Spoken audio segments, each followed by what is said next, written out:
Coming up, the trade season is upon us for the NBA, and when a young 21-year-old Jonathan Kuminga says Golden State's just not for me, well, the Brooklyn Nets need to be ready to pounce. We dive in on the new trade scenario coming up next.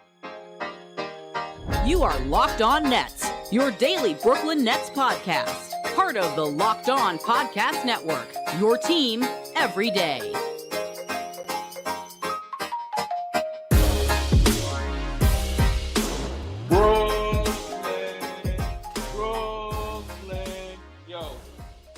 Yes, my friends, it is the Locked On Nets podcast right here on the Locked On Podcast Network. It's your team, the Brooklyn Nets, every single day, and sometimes extra when big news is breaking. He's Doug Norrie. I'm Adam Marmot. We thank you for making us your first listen of the day, and let you know that LinkedIn Jobs helps you find qualified candidates that you want to talk to faster. Post your job for free at linkedin.com/LockedOnNBA. That's linkedin.com/LockedOnNBA to post your job for free. Terms and conditions apply. And Doug, go ahead and apply your best trade scenario. As we've talked about this player many times before on this podcast, Jonathan Kuminga, young player, Golden State, falling apart at the seams. Come on, Brooklyn. Let's start cooking. Well, as I posited earlier today, it's like Curry and Kuminga for Simmons and O'Neal, and I won't take $1 less. So, and we could do something like that now. When Shams Charania reports via Anthony Slater on The Athletic that Jonathan Kuminga is basically fed up with the situation in Golden State. And I can, happy to read the quote here in a second, but he basically from Shams, it's that Kuminga has lost faith in Steve Kerr, no longer believes that Kerr will allow him to reach his full potential, sources say, and it goes on from there. This is following Golden State losing on Thursday night, where Kuminga got pulled after 19 minutes. So the second this news pops up, I mean, my brain goes back to when you and I talked about this very same guy during the summer and said, this is the kind of guy that the Nets should target. It's a variety of reasons. And the easy ones are very young, post-hype, these are basically repeating things we said in the summer, possibly hasn't gotten a fair shake here in Golden State. Mm-hmm. That team does not like to play young guys. Their rotations are all over the place. And now we fast forward to January, and he's basically publicly asked out here, via the media. And my opinion is unchanged, even though there's clear flaws in the game, which we can discuss. Yeah. But overall, just on a high level, again, just go back to what we said over the summer. The Nets need to be in the position of targeting high upside young players that they can try to rehabilitate, a la what they did when they had to rebuild following the Celtics trade debacle when they had no picks. This guy falls right into that category. Is it a home run, slam dunk? Of course not. But you have to be willing to take chances like this if they're going to rebuild without draft picks. And especially when you think about it, we'll get into, different price points, different versions of this, making money match, all those kind of things. But when you talk about a team in the Brooklyn Nets now, who, again, actually, like we said in the summertime, have a couple of veteran players, Dorian Finney-Smith, Royce O'Neal, that you want to move on from, that you want to get value for. Well, if you're at the point now that Golden State is willing to sell low on a player for some reasons that are legitimate and others that maybe just don't match up where they're at, all of a sudden saying, well, you guys with Steph Curry and still with Thompson, right, and still that core still exists there, we got some guys. You want to try to keep this season still competitive and still push forward and shed a young player that seems to be frustrated in your organization? We can do that for you. And the price point is right. His contract is small. Another year of control after this one. So the Nets have all of the right ingredients here, not taking on big money, not having to send out any kind of major draft capital, I would not believe, if at all, hopefully, in an ideal scenario. And then also an option to say, when you get to Brooklyn, you have all the, in theory, we'll talk about this angle of it too, as a young player, all of the space in the world to play big minutes, to rehabilitate what your value looks like. And whether it's for us or next year at the trade deadline, we continue to have valuable opportunities to improve our team through a variety of ways. Yeah, look, it's not the cleanest fit in the world. He's extension eligible, right? Like he clearly wants a role and he's been public about it. We can read into whether or not like it's a good idea to go this route as a young player, leaving an essentially a storied franchise. Though I will say the Warriors this year are coming much closer to full out mess than they are like the great run that we saw them on. And by the way, when I saw Kuminga asked for this trade, to me, I wasn't surprised at all, because anyone that does any kind of NBA minutes projections on a night-to-night basis, which is like, I do every single night, Kuminga's has been incredibly difficult to pin down about where the minutes are going to land, because they've been all over the place, right? Like, he's been starting, but it was, 30 minutes, 23 minutes, 24 minutes, 25 minutes, 34 minutes, 19 minutes. Like, this is when you try to do this on every night basis, you do sometimes get a sense of teams. You definitely get a sense of teams' commitment to certain ideas or players. And when the band around the minutes is wide, even me from my computer can tell that there's something going on here, right? And so when I see that Kuminga asked for the trade, it's just like not even surprising at all. Now, what the Nets should consider giving up, I mean, I will say one other good news about this is that the Nets probably have, they definitely have stuff that, if the Warriors are still thinking about maximizing Steph's title window, which they probably just have to be thinking about at this point, they have the kinds of guys that could get in there and play minutes. And Steve Kerr seems to be the kind of guy that wants to play veterans, a la Jacques Vaughn. So maybe that's the problem coming back. But I think there does seem to be at least a Venn diagram overlap here of wants and needs. Whether the Nets would want to stomach something like this, I'm not sure, but it does seem to make sense, at least on paper. Yeah, the high level here before we maybe talk about, because there's a couple of different angles from this, and you see everybody starts running wild, right? These three players, that one pick, you can do this, you can do that.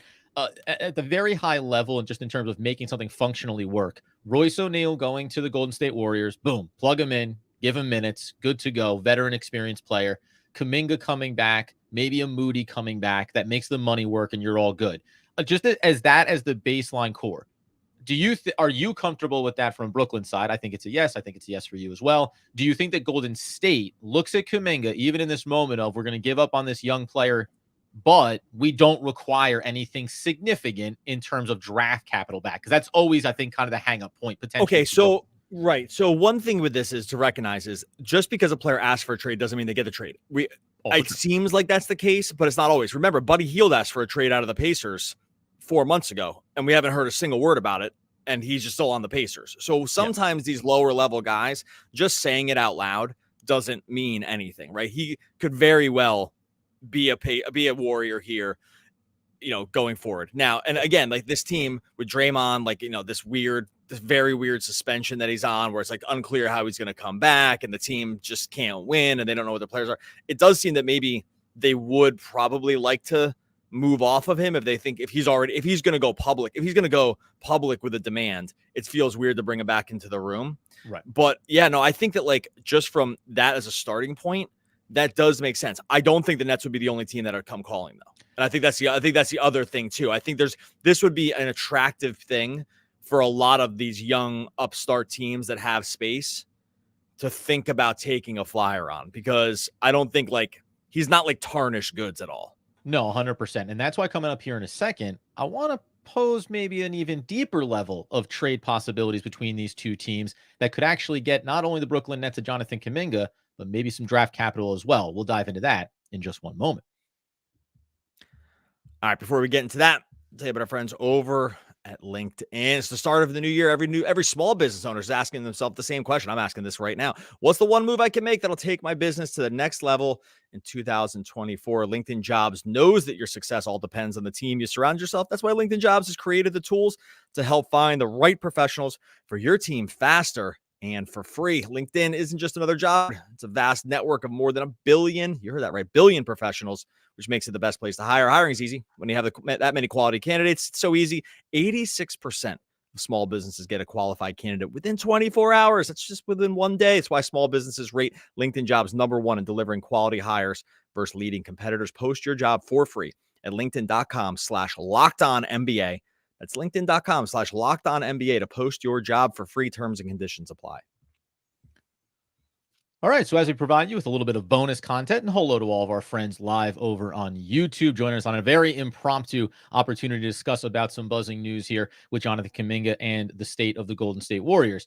One of the things that I thought about here too was, if the Nets are making a move like this going towards the deadline, you're also then signaling that we are willing to move on from some of our older players, right? Because everything that's swirled around the last 2+ weeks is, well, the Nets should be selling all these veterans, and we've had a conviction around that side of it. or they should be going all in and putting in draft capital to go get Donovan Mitchell or player X or Y and make a real run for this thing. I wondered about if you're willing to now say, give me a 21-year-old player that has upside and won't cost us a lot to get. We'll send out a veteran on an expiring deal. But the other player that came to mind for me for Brooklyn is Nicholas Claxton.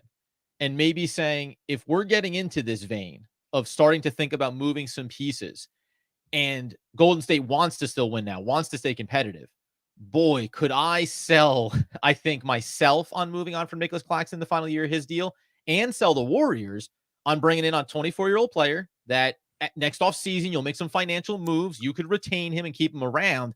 And you start thinking about Nicholas Claxton playing with Curry and playing with Clay, and you go, right, there's probably a version where that next level of his game is somewhere else, and you need superstar talents around him to really highlight that. Well, this is becoming an increasingly popular topic of conversation among Nets folks, which is like the Claxton question about the extension. And really that revolves around how good Day'Ron Sharpe has played. And that's actually pretty much the whole conversation. It's like, oh, we can already see another guy coming in here and be able to eat a lot of these center minutes, and maybe centers are a little bit more replaceable.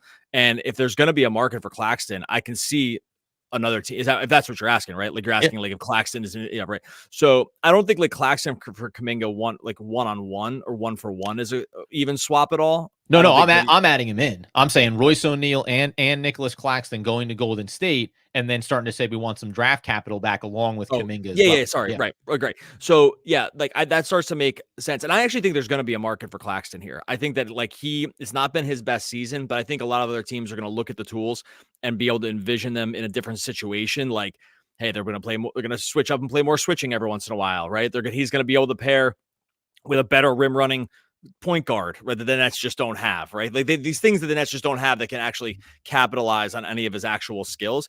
Yeah, I think that like that's going to be attractive. Now, whether or not like packaging them here to get even more back from Golden State, I'm not sure Golden State sees that completely. Mm-hmm. I'm fascinated here with how they actually envision what they see in this situation. It's very clear that, like I said at the top, that Golden State has not wanted to play these young guys for kind of ever, right? Like Wiseman, they had trouble integrating, trade him. Now they might have been right about that one. Kuminga, they've had trouble integrating here. Moody is basically buried at this point. Pods, even though it was like super clear he should be playing a ton, it took him forever to get into the rotation. Like they have the same sort of sometimes problem the Nets have, which is they can't get the young guys in. But I think the more veterans you can ship to this specific team, the better with Kerr. And I do think actually from that standpoint, Claxton would qualify there for sure. O'Neal qualifies for sure. DFS qualifies for sure. I think that's really attractive. And the more pieces you can put together, especially for future stuff where Golden State just might not be that good in 3 or 4 years, like it's starting to look pretty tasty, I think. This is where, and really why I brought up Claxton, and you said, Dorian Finney-Smith as well, anybody, again, I'll look at guys like Dennis Smith Jr. if you think that gives them short-term value and say you can put him into the mix as well. The money has to start to add up here. But when you said other teams are certainly going to be interested in a Jonathan Kuminga, that's where if you want the Brooklyn Nets to be involved, if you think that this makes sense for them, then you have to start to say, and how do we increase value if we want to stay away from the picks? Because by the way, when you have the chest from Phoenix and the Dallas and everything else, anytime that a trade comes up, the teams that you're negotiating with for whatever it may be are going to go, now about those Phoenix picks, right? They're always going to ask for those first. So how do you deter them? And then how do you also deter other suitors who maybe want to say, yeah, we have some pieces, we have some draft capital. The Nets maybe have the right combination here to get it done. The other thing then, if we just want to turn our attention over, obviously, to the Brooklyn side of it is, what would that mean putting Jonathan Kuminga into this mix, right? What does that say coming into the room? Because there's another player that's young and under 22 in Cam Thomas who has his own kind of journey happening, being a young player and wanting to develop and maybe not getting minutes. Does that all piece together for you on the back end? Well, I've been pretty much on if you're going a certain route, then fit matters a lot less than people want it to, right? Because I've seen, we posted things before where it's been like, well, how's this person going to pair with this person? I'm like, well, if you pick a certain path, like where you're just going younger, you really can't be as concerned with that. It's not ideal, but you can't go like, hey, super young upside, and guess what? They all fit together perfectly. Like that doesn't really work either. Kuminga's game is definitely flawed. So I don't think this is a home run situation. You're not trading for, this is what I would call this like of the boom or bust variety, where I think you can see real upside here. Obviously, like the measurables are sick. The pedigree's there, 7th overall pick. He's super young at 21 years old, already in his 3rd season. The shooting has fallen off a cliff this year, right? But like some of the scoring has kind of maintained on a per minute basis, actually ticked up a little bit with more playing time. He's getting on the boards a little bit more. Again, I think if you look at a lot of the tape, you could probably talk yourself out of it, honestly. But two things. One is, while the Warriors, you're hard pressed with the Warriors to find a lot of guys that went in and fit flawlessly within that system each time. Like, it's actually, but there are examples where it just didn't kind of work, but it still can work on like a basketball level. Like Kelly Oubre, right? Kelly Oubre is getting good quality rotation minutes for the Sixers this year. And the motivation's a little different. He was a mess on the Warriors. It was hard to run the constant action stuff. And maybe that's a slight indictment on guys that can't really integrate. But it's not like you can look at this long list of Warriors guys outside of Steph, Clay, and Draymond that have gone in there and totally flourished each time. It's actually, the list is pretty short. Like, they kind of rehabilitated Wiggins. I mean, who are the other guys that came out of Golden State? I don't know. Do you know what I mean? Like, it's not like this has been this factory of great basketball. They've had these superstars. It's not like they've done an amazing job each time with the role player. So maybe I'm talking. You make the case that core that you mentioned there was like, hey, you hit on these guys, you developed them correctly, you developed the system and everything thereafter because they are so talented. You've done a lot of winning. Remember, you brought in Kevin Durant for a little spell there to do some more winning. But all the other pieces, the things that you do in the background, when they certainly don't matter nearly as much because you're winning. But now, in this moment, when Draymond is suspended, when it looks like maybe this era is coming, kind of winding down here, you go, oh, have we done the requisite steps in the background to make it possible for us to feel comfortable about moving on, rather than saying, do we need to look outside and do we need to bring in other supporting cast members here for the back end of Steph's run, right? Right. And so I think from that standpoint, it's like worth it to take a shot, because I'm sure you always get like the perfect version of whatever a guy is in that system. Again, my two major like final takeaways on this stuff is Kuminga is a big body. The like efficiency is not amazing. And you can definitely look at, and free throw shooting doesn't translate. There's pieces that don't translate. You might even just look at him asking out at 21 and be like, hey, that's a huge red flag. Like that alone, like that's a red flag that you don't want to attach yourself. I hear all that. Well, you go ahead, because do you think it's a red flag for him to have done that? One of the things that, first of all, it's the NBA, it's athletes, and we know how that works. You feel like you're talented enough, but you want to draw a parallel. Cam Thomas could have done that, I guess, if we want to live on the same plane, right? He could say, I'm not getting a good enough opportunity. I want out of here. And that would have certainly been a jarring statement for Nets fans to hear, for you and I to discuss on this podcast. Subsequently, I don't put stock into this necessarily, but I will say that I think the Nets organization might put in stock that Kuminga developed in the New Jersey-based development camp school that Kyrie Irving donated money to help keep alive and keep things going. The recent experience for this organization, I would assume, has them a little snake bait to go, oh, there's a disgruntled player somewhere. Let's go bring him here. And let alone that Kuminga, whatever we think he could turn into, he's not a superstar, right? Like, disgruntled superstar is something you take a bigger risk on than a young player. And all of the risk is far more mitigated with this. But I do think that would play a factor in this 100% for the Nets. Yeah. And also, again, just to reiterate, we're talking about Jonathan Kuminga here as a potential trade piece, but actually, I think this is representative of just an idea the Nets should be thinking about. It's like, It's okay. Kuminga's here. Yes. Is Kuminga likely to be a Net? No, he's not. He's not likely to be a Net. There's 29 other teams, but that might get into the mix, or the Nets just have no interest in this at all. Like, we don't know. It's more the thought experiment around ways the Nets can think about beginning to retool this situation without draft picks and which kind of players they should be targeting. Mm-hmm. This is what I'm talking about. It's this kind of idea. It's probably not Kuminga, right? It probably isn't. You know why? Because guys just don't get traded that often, and there's other teams. It's like, it's not rocket science to try to do the back of the napkin math here. But in thinking about how to get creative with a rebuild, this is what Marks and company did 6 years ago. Yeah. Right. When they took in guys that were unhappy in situations, or teams that just want to unload stuff because it was a problem, or they're underperforming expectations, or whatever.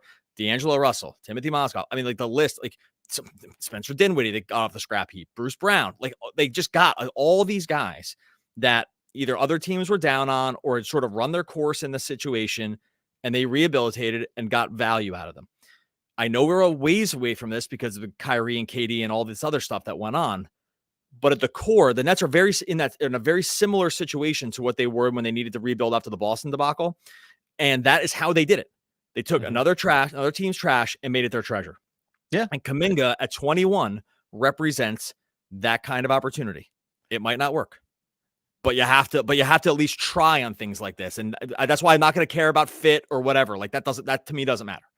Coming up here in a second, we'll tie a bow on this trade discussion, which is far broader for the Brooklyn Nets, as Doug highlighted. The philosophy they need to take, why Sean Marks has displayed being very good at this type of situation for an organization, and a little bit of an interaction that I had with the Locked On Lakers guys that reminds me just how much fans struggle to evaluate their own talent. We'll do that in just 1 second.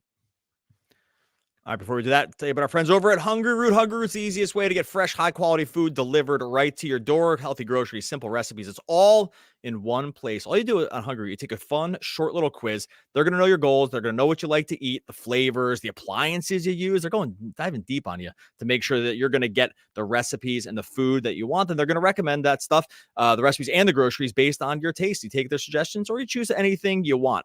Hungryroot is your solution to eating right in the new year. Hungryroot is offering Locked On Nets listeners 40% off the first delivery and free veggies for life. Gotta love that. Go to hungryroot.com/lockedon, grab 40% off your first delivery and get yourself free veggies. That's hungryroot.com/lockedon. Don't forget to use the link so they know that we sent you. And as we tie a bow on the at least breaking, we'll call it rumors, that Jonathan Kuminga may end up being moved by the Golden State Warriors. Certainly a lot of people are going to be interested in a player like this. And the other thing I think too, just to throw in on going after a guy like this, the contract is obviously incredibly manageable for him, only making $6 million, under control for next year. Yes, he's going to want another contract, but there is some element of this as long as the price point is right, and moving off of an expiring Royce O'Neal contract as well, who's not going to be back with this team either. You go, hey, we took a shot, right? We took a shot. Even if Kuminga came in for the last 30 games of the year, you go, you know what? I don't think this kid has it. He's not going to turn around. Okay. He's like, no big deal. There's nothing wrong with that. It's the same thing we said about when the Nets this offseason went out and brought in all of these young players. Harry Giles is still on this team. He's not going to sniff anything. And those are some mid-20s kind of guys. But there were other players that came and went in the blink of an eye. Trendon Watford could be a bit of a hit. Maybe he doesn't stick around. Maybe Dennis Smith Jr. doesn't stick around. Maybe Lonnie Walker. It doesn't matter. It all comes down to just bringing guys in the door and feeling like, hey, this player really stuck. The other thing you mentioned about Sean Marks, and I think this is where, he's been through owners, he's been through coaches, he's been through 9 different eras of this team, but he is good at this.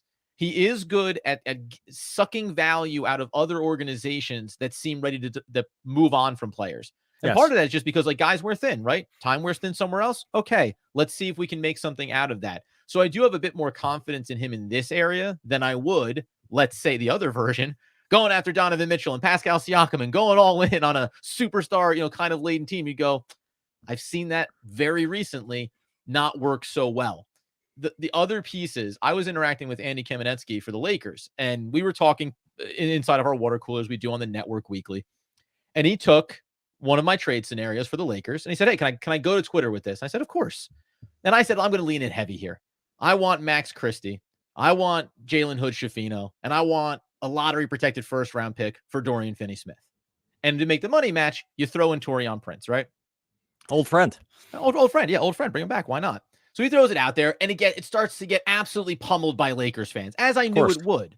But the strange part of it was, as Andy pointed out, all of a sudden the fan base goes, Taurean Prince? He's playing some great minutes this year. He's really knocking down his outside shot. He's basically the same player as Dorian Finney-Smith. Why would we give him up? We can't give him up. He can't be a part of that trade. And I found myself saying, great, you don't have to. I just need to make the money work here somewhere. And it was Andy that pointed out, this fan base has been dumping him all year long. Disgusted with Taurean Prince. Doesn't want him on the team.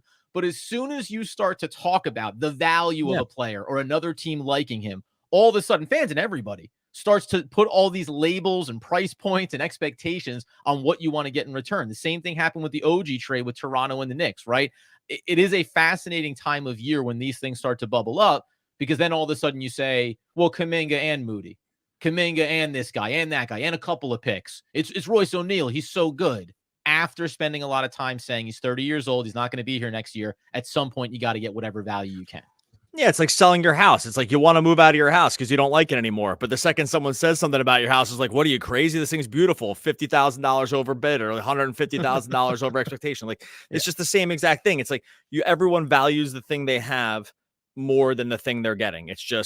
It's like legit human financial nature. There's no way around it. You can extrapolate this into any part of the rest of your life. Basketball trades are no different. Everyone wants a guy to get traded because they hate the guy. But then the second you send them out the door, it's like unfathomable to bring in something that looks like it might be a little less, even though it's commiserate with what you thought about him 2 seconds ago because you want them to be out. It's like it's the same exact parallel. So that trade, I'm not surprised like that people would kind of dump on that one. The Lakers are also tail spinning here a little bit, and I don't know why they would.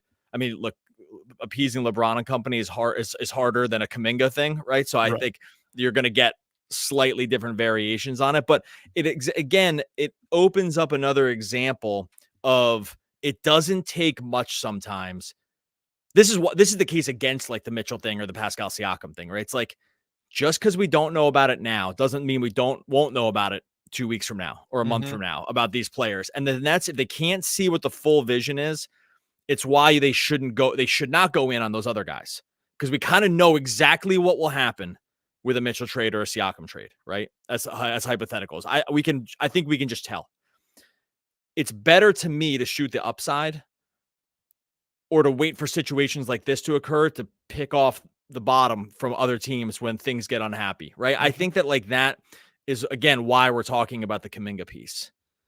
So I just want them to keep waiting for situations like that. I think the Lakers one's clearly like a little less realistic, but or maybe not. Yeah, though. for I sure. don't know. Like maybe, but maybe not. What's Like that team's kind of in the same. They might be in a similar sort of death spiral, but and LeBron clearly wants to play with veterans more than rookie guys. So it makes sense. But yeah, I think. But this is why this is gonna be a fascinating next month, right? So February 8th, the trade deadline. Like this is gonna be. It's just funny too. This has nothing to do with basketball, but I was out to lunch with my wife and we're planning out like our next month and when we're going to go away and stuff. And I made the mistake last year of traveling on trade deadline day because I just didn't think getting several painful text messages from Doug Norrie as the trade deadline approached. I just blew it last year. I just wasn't thinking ahead. I'm classic, like hashtag no idea what's going on in my own family when it comes to calendars. Like something happens that day and it's been a mystery. It's a mystery to me, but this one I thought ahead, buddy. We're going to go away. I looked ahead to when the trade deadline is because I think it's going to be an active time for the Nets.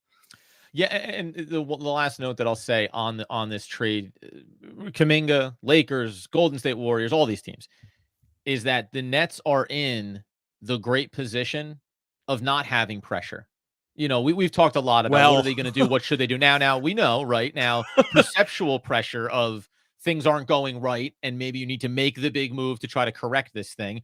I would argue the case that the Nets, unlike, say, the Lakers, right, with an aging LeBron James, unlike Golden State, with a getting older Steph Curry, right, and they also have a pedigree of winning and have won championships and view themselves as a team, hey, we can win another one here before we push our own reset button.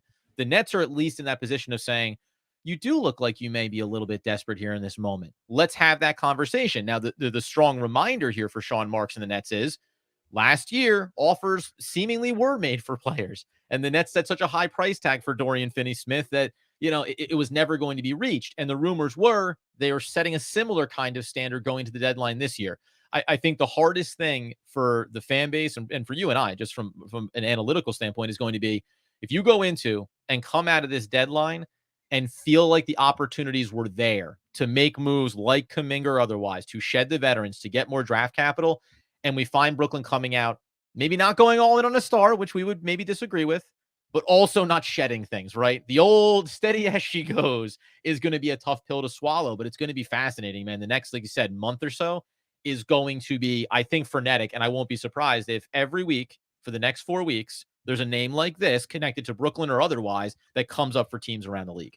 Yeah, this is just they have to be in the mix. They have to be. Like there's no it'd be inexcusable not to be. You got to do something. It would actually be it would be for sure like just malpractice to not be. Now, and I think they're going to be. I think some of these guys they have to see the writing on the wall. I hope. And if not, I mean, My God, I've already don't have hair. That's why I'm wearing the hat, right? Like My God, dear Lord, please no. It's cold. It's cold in this office, baby. I've already lost enough hair. I can't lose anymore. Okay.